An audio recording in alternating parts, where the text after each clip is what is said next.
let's head on out to Boston on the D&M Leasing Hotline. Kind enough to wake up with us, although I guess it's 8:20 out there. Patrick Doney. Patrick, when I go Patrick Doney, do you know what that's in reference to? You're catching me off guard here, boys. No, what is that a reference to, Sean? Hit me. How old are you, sir? I'm 39.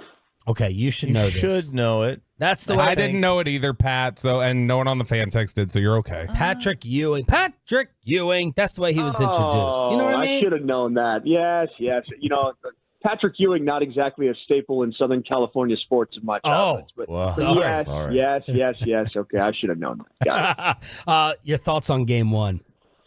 One of the more bizarre days I can remember covering a sporting event with all the different things that happened. Let's run through it real quick here, okay? Yeah. Shoot around during the day.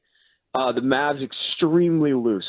I mean, dancing around, having fun, goofing off. I thought it was a good sign. No nerves, no evidence of that at all. I tweeted a video of them having fun. Then pregame, I cannot remember Luka specifically being more serious during warm-ups in a shoot-around. I mean, like, he's normally shooting balls off the Jumbotron, half courts, hook shots, this, that. This was all business, man, like locked in. And it was, clearly fine for him. It worked out. He scored 30. He was great in the game. But the team just felt very, very serious in pregame. Yeah. Then 10 minutes after everybody's on the floor, the TD Garden media crew decides to follow Kristaps Porzingis out of the locker room, down the halls, like Conor McGregor taking the octagon as he's walking in. I mean, the place was going insane as he walked in. He's acknowledging the crowd like a fighter going into the ring, dude. Yeah. And he said he got emotional during the whole thing. They were going insane. And then he actually played like a flipping unicorn in the game, man. Yeah. He was unbelievable, the best player on the floor. And on the opposite end, Kyrie Irving, who we're used to seeing constantly be under control, never high, never low, was completely rattled. I mean, they're chanting Kyrie sucks every time he touches the ball, and he was dribbling the ball off his foot, missing tough layups that we've gotten used to seeing him not make almost anything, shoots 6 for 19, and then the whole team shot 25% from three. And so that's what actually gives me a little bit of belief that this series could come back to being a little bit more equal. I'm not saying the Mavs will come back and win the series necessarily, but I don't think it's going to be down by 29 because I don't think we're going to see KP play like that. I know we're not going to see Kyrie play like that. And then if the Mavs can shoot a little bit better from three, then they should even this thing out a little bit, and then we'll see if they can win some of these games in crunch time, as we go through the series. Was that easily the loudest the building got was when Porzingis was going nuts in the first half? I would say it was very loud at that point, yes. When he was going, yes, I thought you were going to ask me about when he walked into the arena. No, yes, when he was making these threes, dude, and they're up by 26, 29 points, I mean, it was melting down. There were a couple of threes that just went in out of nowhere as the shot clock was going down, and it was erupting.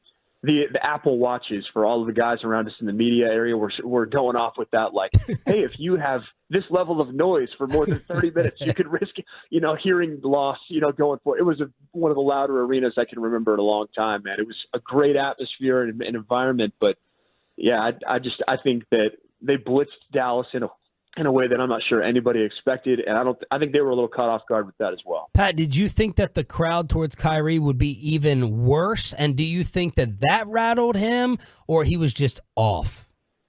He just seemed off. I mean, He seemed off all game long, and is it the crowd? I don't know. I mean, every time he's touching the ball, the boos are so loud here. You guys know the 0-11 stat, as he's returned back to Boston too. He hasn't won here since.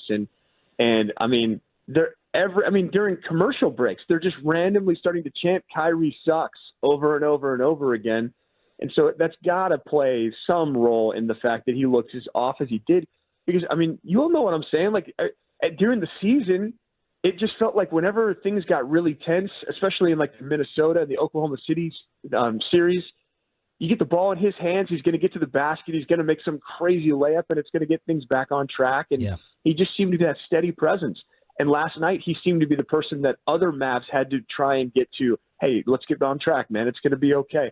And we're just not used to seeing that from him in this role with this team this season.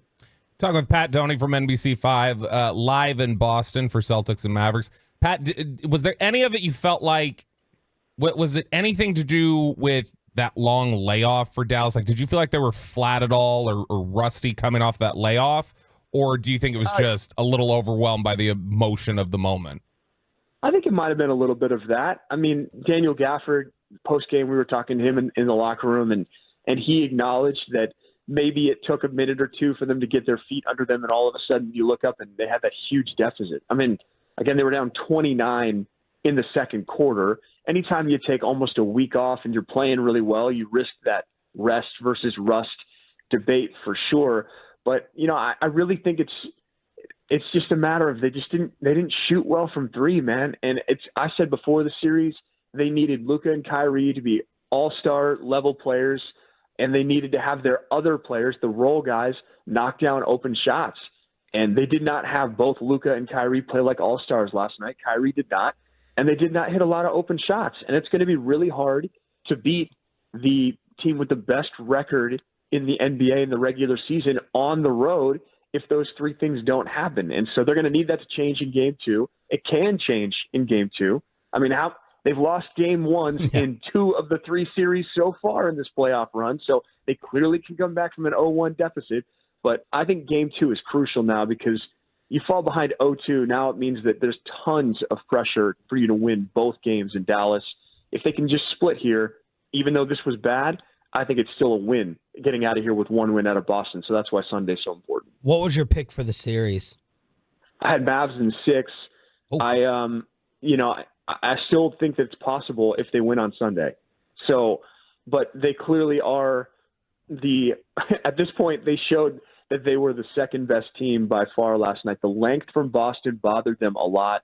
Man, Jaylen Brown was very impressive. Yeah. I didn't realize, I looked up his size, he's listed at 6'6", but I did not realize his wingspan is 6'11", and you feel that when you're there. You see that. I mean, that dunk down the middle on Gafford was, that's one of those that they'll be playing over and over again here in the Garden, that's for sure, because that was impressive. But, if the Mavs can hit open shots and if Kyrie can look a little bit more like himself, I think they'll be right back in the series on Sunday potentially. Pat, if you're looking for a silver line, I guess the book on Boston throughout the playoffs has been they kind of sleepwalk at the beginning of the games. Do you think that this was just a unique circumstance where Porzingis coming back, you talk about that walk out of the locker room, Kyrie being in the Garden, the crowd being what it is that just a boost or a benefit to that sleepwalking aspect for them that may not be present for games 2, 3, 4, 5, that they may fall back into more of that lull in the future? There's no question that they will not be getting the benefit of the adrenaline boost that came from KP's return in these future games that they had today. When he checked into the game in the first quarter, I mean, standing ovation, him waving to the crowd, all that, none of that's going to be happening in games 2 through however many it goes. And so I think that was a benefit for them to help them get off to a fast start. And so, I mean, that's not going to be there. Does that mean they're not going to win the series? No, it doesn't mean that. But it does, to me, it's one more advantage that they had in the game last night that played out well for Boston, that they were able to use that adrenaline to jump out to the huge lead, along with a few other things. They made a ton of open threes and open looks. The Mavs did not. You combine those things, it was a bad recipe for sure from the jump from the Mavs, and it's why they were blown out, and yet they were down by 8 in the third quarter. That run in the third showed you what's possible for this Mavericks team, but then, they just ran out of gas. I mean, you can't fall behind by 29 and come back and win in the NBA Finals. The biggest comeback ever is 24. It was that Celtics team against the Lakers back in 2008, Paul Pierce and all that. So it's hard to do that.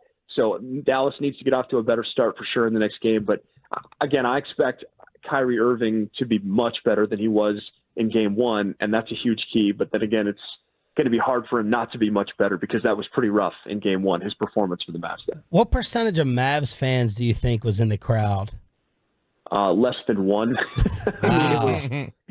It was heavy green, heavy Boston. I know some of the news crew teams that are here from Dallas were seeking out Mavericks fans, like trying to get interviews with people. And it wasn't exactly like, you didn't have a ton of options. There were some for sure, maybe less than 1%, a little bit of an exaggeration, but it was, here we go, during the national anthem, how DFW sports fans love to say stars, during the, yeah. And you even hear that on the road sometimes. It was like a stars. I mean, like, it was like, there was like a little bit of in the far distance yell in the corner of maybe like 20 people, something like that. It was not a highly attended Mavericks fan game because it's Boston, man. These fans are insane here. I mean, it's passionate. They were walking around with all sorts of things that on signs and stuff like that. There's a sign just outside of Fenway Park that says Kyrie hates children. I mean, oh my God. So aggressive. Serious, man. They are passionate for sure. So, I mean, it's a loud environment. The Mavs are going to be in a tough environment again on Sunday, but I don't think they can play a whole lot worse. And I think that they've got a shot to maybe bounce back. And if they can just get one here, that's a victory. It doesn't matter how much you lose by. It's a matter of who wins the games. It sounds like Vegas is right in lockstep with you. They have made the point spread for game 2 the exact same it was for game 1, 6.5. So they think it's Dallas, like much, much closer than the final score was. I really think Dallas is going to win game 2. I don't know. I just, in the post game, speaking with the players in the locker room and all that, I really think they felt like in the second half that they were the better team. Or I know it's different to play from the lead and play from behind and all that kind of. I just have this feeling that it can't go much worse than it went last night for Dallas. It can't go much better than it went for Boston last night. And we've been in this situation before with Oklahoma City as we're watching the team here, Oklahoma City, and with the Clippers. I mean, where the world was falling apart because they lost game 1 and it's just not going to happen. And everybody's over. And then they win game 2. So I think they've won game 2 in all 3 series so far. So they were upbeat and not shell-shocked afterwards in the locker room, because I think that's important. I wouldn't say upbeat, but less of like wide-eyed and more of like locked in, like, okay, that happened. It's time for us to get back on. I mean, it was very matter-of-fact and business-like, and not like, I can't believe that just happened. So that was the vibe that I got from the team after the game. And I mean, I even think Kyrie and Luka at the podium had that same type of a vibe as well. I don't think anybody's panicked. Let's put it that way. Yeah. So, and you would think that they might be when they're down 29 in the finals on a national stage like this. It might have been a panic mode. I did not get the sense of panic from anyone from the Mavericks organization at all after the game last night. Pat Doney, NBC5 on the D&M Leasing Hotline, covering the final. So are you there for game 2 as well?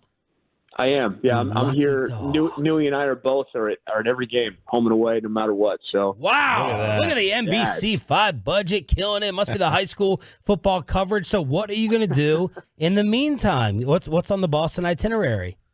Well, we've already gotten an inside look at Fenway Park. So I mean, which was amazing after the game. Great story, man.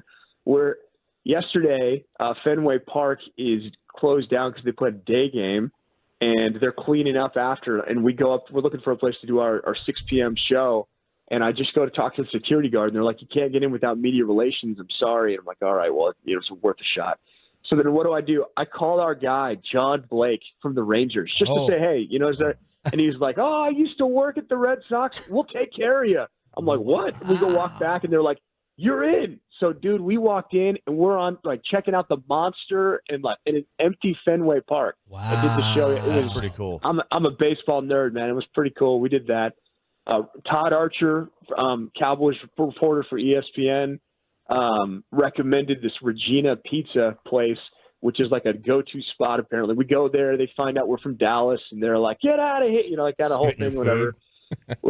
Maybe, but they gave us 2 extra pizzas, man. Wow. They found out we were here covering, the finals for Dallas, and they were like, "It's 2 more pizzas on the house," And wow, I mean, the people here have been great, honestly, man. It's been a really cool experience to this point. The food's awesome. I've never been here before, so incredible downtown. Yeah, it is. Yeah, it really is. I mean, great Italian food on the North End and all that too, and so we'll see what tonight looks like. Not sure. Tomorrow, the Mavs will be back practicing, so we'll be out there practicing, do all the stuff from the arena, and then game 2 Sunday night, and we're back on Monday. How was the pizza? Give me a Portnoy pizza score. Dude, it was one of the better slices I've had in my life. It was definitely good. And then they had this one that they gave us that was like an eggplant lasagna on top of pizza. It's hard to describe it, but it was wow, amazing. So the food here has been ridiculous. I'll tell you that. Clam chowder. I mean, I'm telling you, lobster roll, lobster. The lobster roll. I mean, those are it's been pretty good to this point. So we're winning the day here, no doubt. Hey, brother, thank you for waking up with us. This was absolutely fantastic. Have fun out there. We'll catch up again. All right, sounds good. Love you, boys. Have a good day, man. Patrick Doney on the D&M Leasing Hotline here on 105.3 The Fan.